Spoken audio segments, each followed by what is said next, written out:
ক্রয়মূল্যের উপর 45% ক্ষতি হলে বিক্রয় মূল্যের উপর শতকরাই ক্ষতি কত? যেহেতু আমার এখানে ক্রয় মূল্যের উপর 35% ক্ষতি বলে দিয়েছে, সেইখানে আমাদের বিক্রয় মূল্যের উপর যে ক্ষতিটা আসবে সেটাকে আমাদের বের করতে হবে।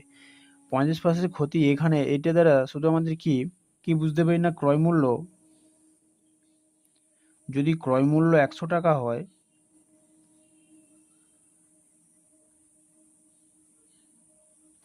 ক্রয় মূল্য 100 টাকা হয় তাহলে বিক্রয় মূল্য কত হবে?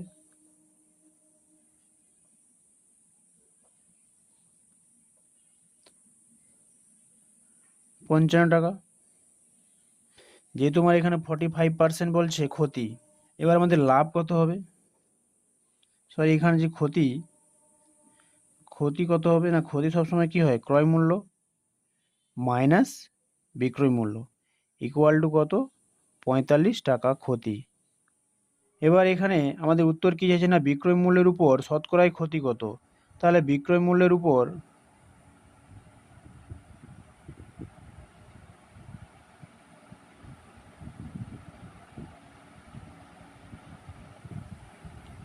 ক্ষতি কত হবে না, বিক্রয় মূল্যের উপর ক্ষতি, সূত্র কি থাকে না, ক্ষতি বাই বিক্রয় মূল্য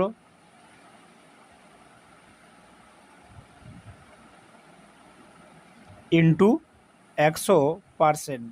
তাহলে ক্ষতি এখানে কত না, ক্ষতি আমার যেহেতু এখানে বেরিয়েছে 45 টাকা, 35 রাখলাম, বিক্রয় মূল্য 55 ইন্টু 100,